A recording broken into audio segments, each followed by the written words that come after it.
The coffee always tasted burned at the ranger station, but Daniel poured a cup anyway, letting the bitter steam wake him before the sun did. He leaned on the counter, one hand wrapped around the chipped mug, the other absently thumbing the edge of a newspaper he wouldn't read. It was more ritual than habit, like the way he made 2 cups of coffee every morning but never drank the second. The house was still, as it always was, quiet in a way that wasn't peaceful, but hollow. Upstairs, the muffled sound of drawers opening and closing told him Eli was getting dressed. 10 years old, and already more self-sufficient than most grown men. Not by choice, but by design. Daniel had built their life around quiet routines and muted conversations.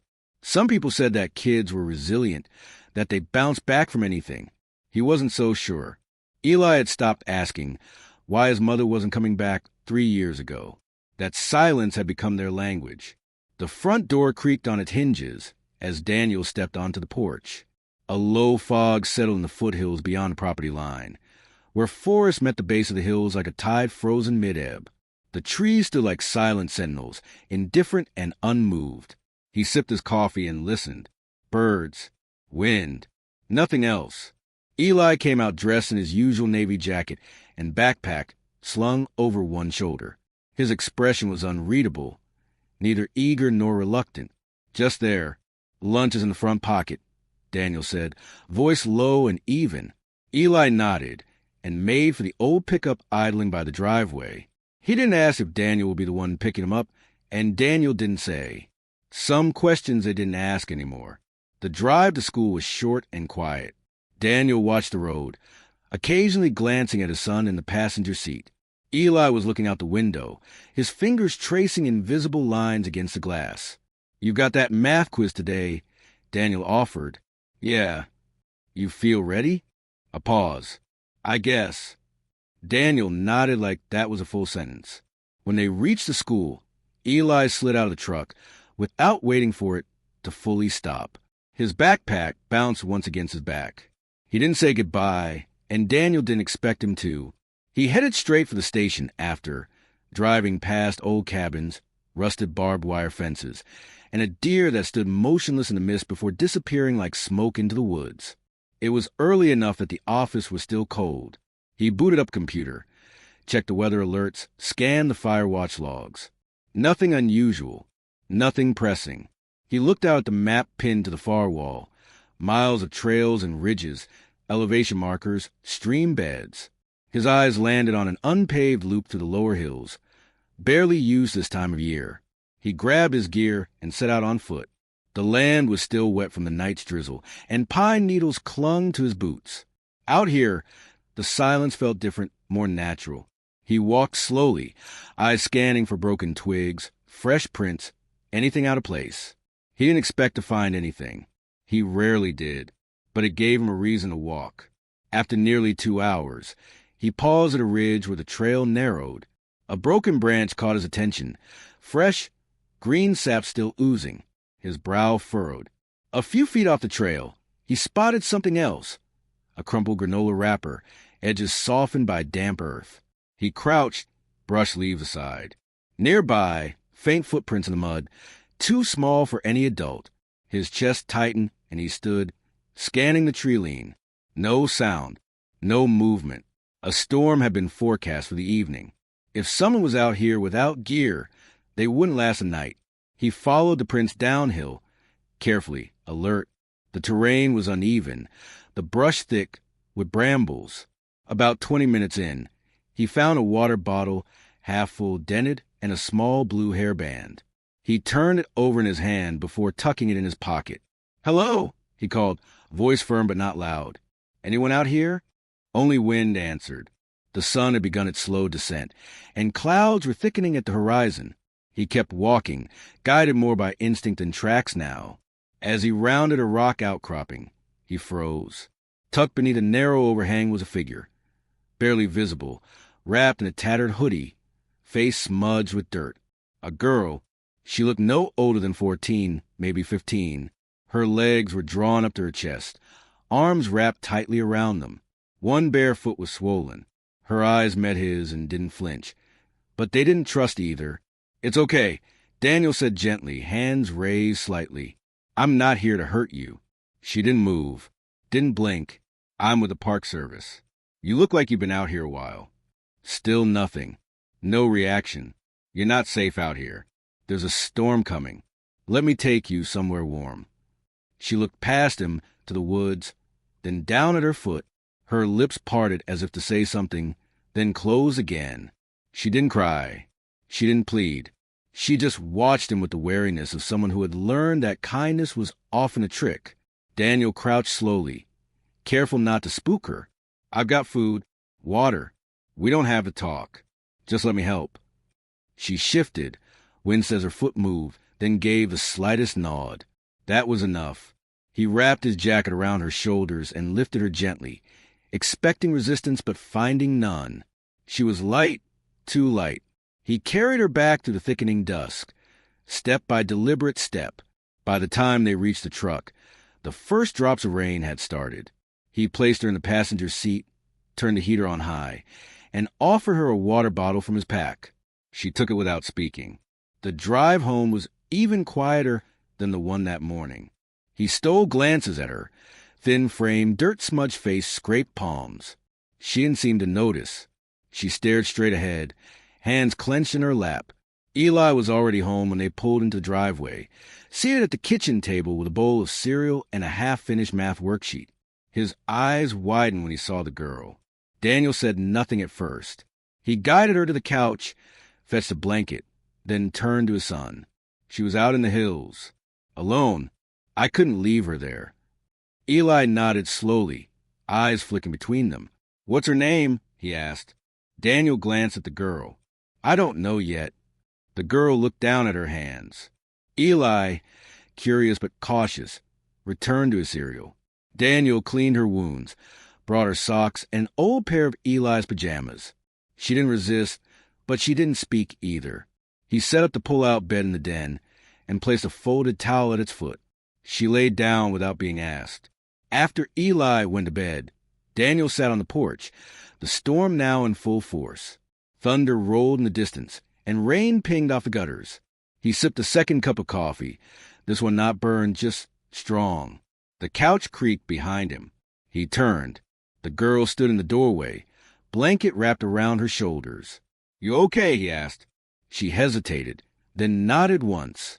"Do you want to tell me your name?" She opened her mouth, paused, then shook her head. He nodded, accepting the silence. "All right." She took a step forward, then another. Her eyes weren't scared now, just tired. "Thank you," she said, so quietly it might have been the rain. Daniel stood still, unsure whether to respond. Before he could, she turned and walked back inside. He remained on the porch, coffee growing cold in his hand, 1,000 questions circling in his mind. Who was she running from? Why wouldn't she talk? How long had she been out there? But one thought cut to them all, sharp, strange, and unsettling. For the first time in years, the silence in his home didn't feel so empty. The girl didn't speak the next morning. She sat at the edge of the pull-out bed, feet tucked beneath her, eyes fixed on a single spot on the floor. The blanket clung to her shoulders like armor. When Daniel entered the room with a plate of toast and a hard-boiled egg, she barely acknowledged him. He set the food on the coffee table and backed away, trying not to loom. "You slept okay?" he asked. No response. "I'll be gone most of the day. Eli'll be home from school around 3. You'll be safe here. No one knows you're here. You're not in trouble." She didn't move. He waited a few seconds longer before giving up and walking out. Her silence wasn't defiance. It was a wall. At the ranger station, Daniel found it hard to concentrate. Every time he updated a report or checked a map, his thoughts drifted back to the girl on his couch. She had said one word the night before, but it had cracked something open in him. He hadn't realized how much he missed the sound of a stranger's voice. And yet, even that sound was gone now, replaced by the same uneasy quiet that haunted his home. He told no one about her. Not yet. Something told him that speaking her presence aloud might make her vanish. When he returned that afternoon, the plate was empty and the blanket folded neatly at the end of the bed. She was sitting in the armchair, arms wrapped around her knees. Eli was sitting cross-legged on the floor nearby, building something with Legos. They didn't speak, but there was no tension in the air, just quiet cohabitation. She didn't say anything, Eli said when Daniel raised an eyebrow. "That's all right," Daniel murmured. "She doesn't have to." Later that evening, while Eli worked through his math homework and Daniel stirred a pot of soup on the stove, the girl crept into the kitchen. She didn't announce herself, but he noticed her presence instantly. "Hungry?" She nodded. He ladled soup into a bowl and handed her a spoon. She accepted it without a word. Carrying to the table and sitting at the edge like a guest who wasn't sure she was welcome. Eli joined her, slurping noisily. Daniel watched them both, more relieved than he wanted to admit. Over the next few days, she began to move more freely through the house. She still didn't speak, but she listened closely. She watched how Daniel brewed coffee and how Eli fed the chickens out back. She learned how to unlock the sliding back door, where the clean socks were kept and which cabinet held the peanut butter. Her presence shifted the rhythm of the household. Mornings became less heavy. Eli smiled more, asked fewer questions. Daniel caught her once, watching them from the hallway as Eli laughed at something on TV. Her expression was unreadable, but her eyes were no longer blank. They were searching. On the fifth day, while Daniel loaded the dishwasher, he heard the sound of a spoon hitting the floor. He turned. The girl was holding her right foot off the ground, biting her lip. "You hurt?" he asked, stepping forward. She flinched, then slowly lifted her foot to reveal a deep, red abrasion along the arch. He crouched, careful not to touch her. "May I see?" After a long pause, she nodded. He cleaned the wound gently, silently. She hissed once, but didn't pull away. When he was done, he wrapped it in gauze and looked up at her. "You know what you're doing," he said. "You've done this before." Her mouth twitched, almost a smile, almost a memory. "You've been on your own a while, haven't you?" She looked away. That night, he found her sitting at the dining table with Eli, a pencil in her hand, a piece of paper in front of her. She was drawing a forest, rough and shadowed, with a small figure crouched beneath a tree. Then, a second figure, approaching with an outstretched hand. Daniel stared at it for a long time, then walked away without a word. He didn't want to push. Not yet. The next morning, a man came into the ranger station asking about a missing dog. Daniel barely listened. His mind was with the girl. He had started to wonder what came next. How long could this last? He knew he couldn't keep her hidden forever. But every time he imagined handing her over, calling the sheriff or social services, his stomach turned. He told himself it was about her safety, about not traumatizing her further. But deep down, he knew the truth. He didn't want to lose her. On the seventh day, something changed. Daniel returned home late, arms full of groceries, to find Eli and the girl sitting on the floor with an open board game between them. They weren't playing it, just inspecting the pieces. But she was humming, a low, tuneless murmur. It stopped the moment she saw Daniel, as if caught in something she didn't mean to share. He smiled, said nothing, and set the bags on the counter. The next evening, she pointed at the kettle and then at a tea bag. Daniel made her a cup without question. She sat at the table, hands wrapped around the mug. Then, quietly, she spoke. "Lena." Daniel looked up. She didn't repeat it. Didn't need to. "That your name?" he asked. She nodded once. Eli grinned. "Hi, Lena." She didn't smile, but she didn't look away. After that, her silence became less of a shield and more of a choice. She didn't say much, never more than a sentence or two, but her presence filled the room in a way Daniel hadn't realized he needed. She began helping Eli with chores, even washing dishes with exaggerated care. She drew often, usually scenes from the woods, some real, some imagined. They were vivid, filled with emotion, full of things she couldn't yet say. Daniel didn't ask questions. Not yet. But one night, after Eli had gone to bed, she handed him a folded piece of paper. It was a sketch of a car, old, dented, parked under a freeway overpass. Inside, a figure curled in the back seat. Another figure, a man lean and sharp-faced, standing outside with a cigarette. Daniel looked at her. Her eyes were unreadable again. That your family? She shook her head. Someone looking for you? A pause, then a nod. His throat tightened. Do you want to go back? She didn't answer. Later, he stood alone on the porch, phone in hand, thumb hovering over the contact for the county services office. He didn't press it. 2 more days passed. Daniel found himself watching over her like a man watching the last coals of fire he didn't want to lose. Eli had started calling her by name, and she hadn't corrected him. They laughed once, over burnt pancakes, and the sound startled all 3 of them. But the unease didn't vanish. That evening, as Daniel brushed sawdust off his workbench in the shed, his radio crackled. Sheriff's office asking for assistance. Runaway juvenile possibly seen near the old Cedar Trailhead. Female mid-teens. Light brown hair, maybe injured. Daniel didn't move. The static hiss then went quiet. He turned off the radio and stood in the dim light, his hand closing around the edge of the work table. His pulse drummed in his ears. Inside the house, Lena was reading through Eli's storybook with him on the couch. The 2 of them nestled in a pile of mismatched blankets. She looked up when Daniel entered. He said nothing, only nodded and walked to the kitchen. The next morning, Lena was gone. The pull-out bed was neatly folded. The blanket was stacked. The borrowed clothes folded on the armchair. The only thing left was a single sheet of paper taped to the window. In shaky pencil, it read, "Thank you for showing me what home feels like." Daniel stood there, staring at the words. The house felt louder in its silence than it ever had before. Eli found him there and read the note. His shoulders slumped.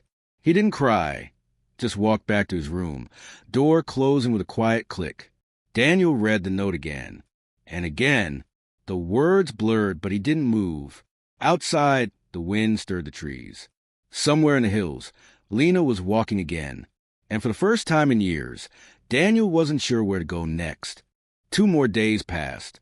Daniel found himself watching over her, like a man watching the last coals of a fire he didn't want to lose. Eli had started calling her by name, and she hadn't corrected him. They laughed once, over burnt pancakes, and the sound startled all 3 of them. But the unease didn't vanish. That evening, as Daniel brushed sawdust off his workbench in the shed, his radio crackled. Sheriff's office asking for assistance. Runaway juvenile possibly seen near the old Cedar Trailhead. Female mid-teens. Light brown hair, maybe injured. Daniel didn't move. The static hissed, then went quiet. He turned off the radio and stood in the dim light, his hand closing around the edge of the work table. His pulse drummed in his ears. Inside the house, Lena was reading through Eli's storybook with him on the couch. The 2 of them nestled in a pile of mismatched blankets. She looked up when Daniel entered. He said nothing, only nodded and walked to the kitchen. The next morning, Lena was gone. The pull-out bed was neatly folded. The blanket was stacked. The borrowed clothes folded on the armchair. The only thing left was a single sheet of paper taped to the window. In shaky pencil, it read, "Thank you for showing me what home feels like." Daniel stood there, staring at the words. The house felt louder in its silence than it ever had before. Eli found him there and read the note. His shoulders slumped. He didn't cry, just walked back to his room, door closing with a quiet click. Daniel read the note again. And again, the words blurred, but he didn't move. Outside, the wind stirred the trees. Somewhere in the hills, Lena was walking again. And for the first time in years, Daniel wasn't sure where to go next. 3 weeks passed before Daniel allowed himself to believe she wasn't coming back. He'd searched, of course, drove the truck along every back road and fire trail he knew, checked campsites, stopped by the gas station and the diner just off the highway. Nothing. No one had seen her. The few descriptions that did surface, girl alone, carrying a pack, limping a little, were always just vague enough to be someone else. The paper she left behind stayed taped to the window for a week before Eli took it down and tucked it under his pillow. She was just starting to talk. Eli muttered one night as Daniel tucked him in, "Why'd she leave?" Daniel had no answer. That didn't sound like a wound.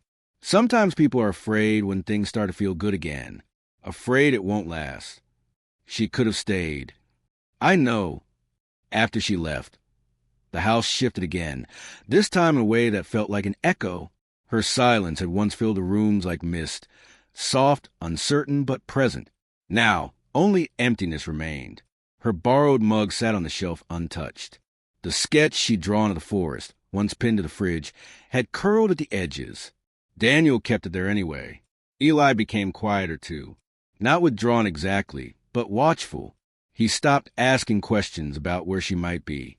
He just sat by the window sometimes, looking toward the hills. Then one morning, without preamble, Daniel said, "Want to hike the North Ridge this weekend? Haven't been up there since last spring." Eli nodded. "Will we look for her?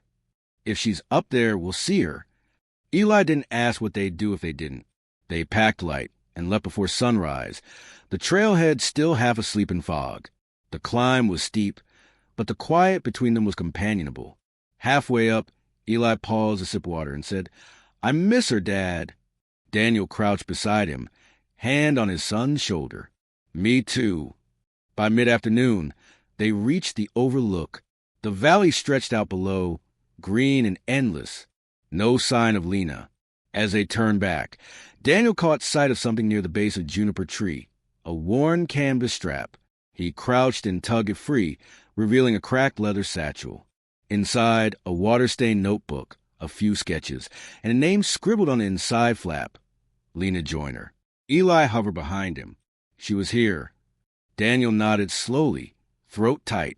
She'd been close. Watching? Resting? Running? He kept the satchel. He told himself it was for safekeeping, but each night he found himself flipping to the pages. More drawings, fragmented notes, nothing that pointed clearly to where she had gone. One page showed the outline of a house, oddly familiar, until he realized it was theirs. Seen from the tree line, half concealed by branches, she had stood just beyond their world, watching. Autumn settled in, cool and brittle. Life pushed forward. Eli started soccer again. School conferences came and went. Daniel fixed a broken hinge on the coupe and taught Eli how to split kindling without taking off a toe. But through it all, Lena lingered, ghost-like, not in memory but in possibility. Then came the call. It was early evening, the sky already bruising into twilight. Daniel had just stepped in from feeding the chickens when his phone buzzed. Unknown number. He nearly ignored it, but something in his chest urged him to answer. "Mr. Rourke." The voice was female, cautious. "My name's Karen Beal. I'm with Family and Youth Services in Arroyo County. I think you knew a girl named Lena Joyner." Daniel stood still. "Yes. She gave us your number." His heart surged. "Is she all right?" "She's safe. She came into a shelter on her own last week. Refused to speak at first, but eventually mentioned you and your son. Said she'd stayed with you." He sat down hard on the arm of the couch. "Where is she now?" "We're working on a long-term placement. She's still underage. We can't release her exact location, but she asked if you could come." Daniel didn't hesitate. "Give me the address." The facility was small and plain, nestled on the outskirts of town, surrounded by a chain-link fence and the scent of institutional bleach. Lena sat in a common room, wearing donated clothes and a blank expression. But when she saw Daniel walk through the doors, her shoulders loosened. She didn't run to him. She didn't smile. She just stood. That was enough. He took a slow step forward. "You okay?" She nodded, then shook her head. "I didn't know where else to go." He sat across from her, leaning on his knees. "You didn't have to leave." "I did." Her voice was low but clear. "I didn't want trouble to follow me there. To you. Or Eli. Was someone looking for you?" Her silence was answer enough. Daniel exhaled. "Are they still a threat?" She looked at the floor. "Not anymore. They're gone." "Gone." She didn't explain. He didn't press. Instead, they sat in a silence that had once been foreign between them, now made comfortable by familiarity. Then she said, "You kept the sketchbook?" "I did." "I didn't mean to leave it. I just couldn't carry everything. You left us more than paper, Lena." Her lips tightened, then softened. "Can I see Eli?" I think that's up to you. Karen Beale returned with paperwork, questions, cautions. Nothing could happen overnight. There were protocols, evaluations. But Daniel had been through bureaucracy before. He didn't mind waiting if it meant Lena would be safe. The years didn't pass quickly. They unfolded. Unhurried, uneven, sometimes heavy. But they passed. The sharp edges of memory dulled, not by forgetting, but by healing. The house, once filled with echoes of silence, now pulsed with new patterns. School lunches, forgotten jackets, late-night whispers, and laughter that arrived unannounced and stayed long after. Lena didn't talk about the past often, but she didn't avoid it either. With Daniel, she found a way to acknowledge it without drowning in it. With Eli, she let it dissolve into shared moments, a board game on the kitchen floor, a leaf fight in the yard, movie nights where she offered half a smile without realizing. She had become something neither of them had expected. Constant. She stayed through winter, then spring. Applied herself at school with a quiet determination. Daniel helped with math when she struggled. Drove her to the library when she outgrew the books on their shelf. She joined an art club, then a mentoring group. She never asked for much. She just belonged. Daniel hadn't imagined this kind of life returning to him. Not after everything that had been lost. But she had filled a space he hadn't named. Not as a daughter, at least not at first, but as someone whose presence gave shape to the silence. One morning in early summer, she stood by the chicken coop, elbow deep in feed, and said, "You still think I'll leave again?" He looked up from fixing the latch on the garden gate. No. She nodded, as if that mattered more than anything else he could have said. Eli had grown, too. His questions had evolved from why clouds moved to why people did. Did she love him? He once asked, after Lena stepped out to take a call. Who? Daniel had asked. Whoever hurt her? Daniel considered the question. I think maybe, or maybe she thought she did. That's confusing. It is. He watched Eli turn it over his mind, nodding slowly. She doesn't smile much, but when she does, it feels warm. Daniel smiled faintly. Yeah, that's how you know it's real. They celebrated Lena's 16th birthday with a homemade cake and a quiet dinner. No parties, no loud decorations. She hated attention like that, but when she blew out the candle, she closed her eyes for a long moment. Afterward, Daniel found her sitting on the porch. "Wish for anything?" he asked, joining her. She didn't look at him. "I wish to feel safe, and then I realized I already do." It wasn't a declaration, just a soft truth she finally allowed herself to say. The biggest shift came in late August.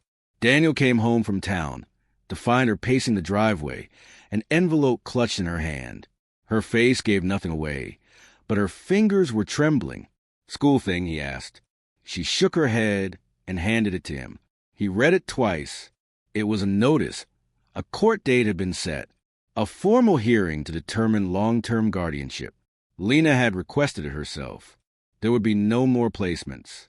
No more bouncing between shelters. No more temporary. "You sure about this?" he asked quietly.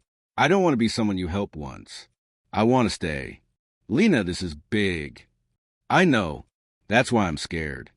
He met her gaze, steady and unwavering. "You don't have to be. Not anymore." The hearing was simple, but heavy with meaning. A judge in a modest courtroom. A caseworker beside them. Lena in her best jeans and a clean blouse. Eli sat with a coloring book in the back row. Daniel answered questions with honesty. Lena spoke only once, but it was enough. "He gave me a home before he had a reason to trust me," she said. "And he kept me there even when I left." Afterward, outside the courthouse, Daniel crouched beside her and asked, "So, what do you want to be now? Daughter? Niece? Just Lena?" She gave him a crooked smile. "Just family." That was enough. Fall arrived with sharp wind and early sunsets.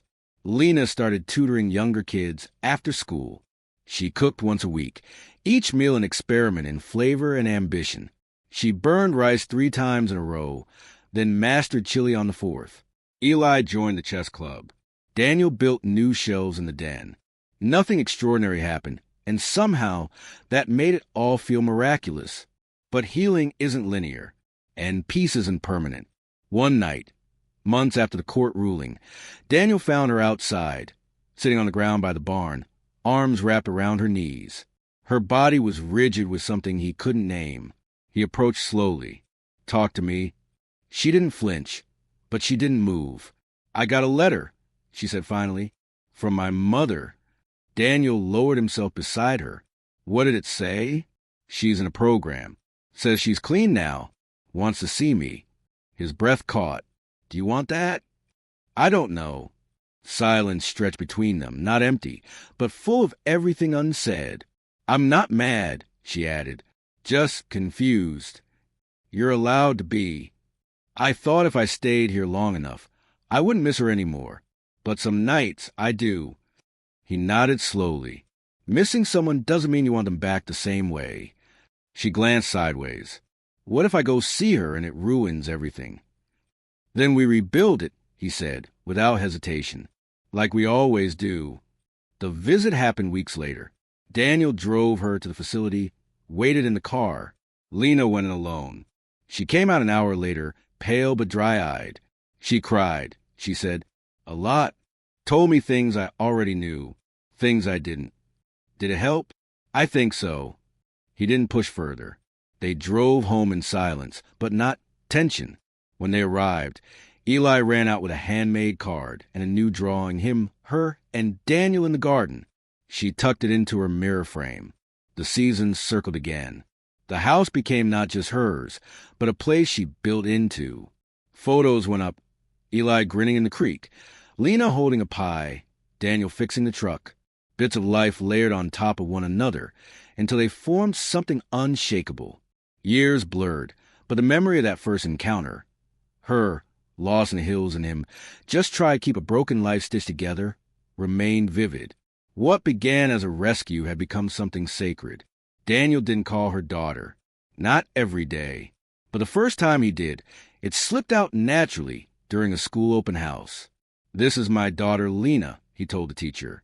She had smiled for hours afterward. Eli never questioned it.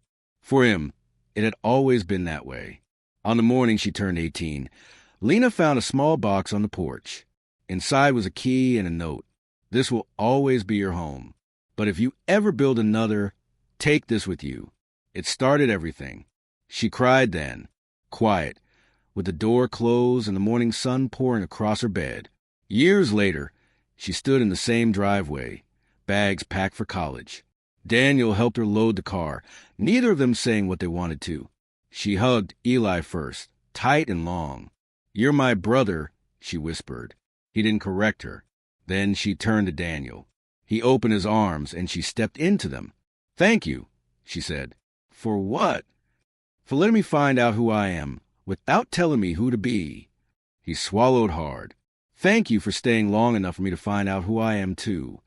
"I'll come back," she said. "I know." As the car disappeared down the road, the house stood quiet again, but it was a different quiet, not absence, just a pause before the next return. Daniel sat on the porch that evening, coffee cooling in his hands. Eli was inside reading. The wind rustled the leaves. The sky faded from blue to lavender. He thought of all that had been broken, all that had been rebuilt, all that still stretched ahead. He didn't find a lost girl in the hills that day. He found his life again. And for the first time in years, he knew, deep in his chest, beneath the scar tissue and beneath the silence, that he hadn't been saving someone else. He'd been saving himself.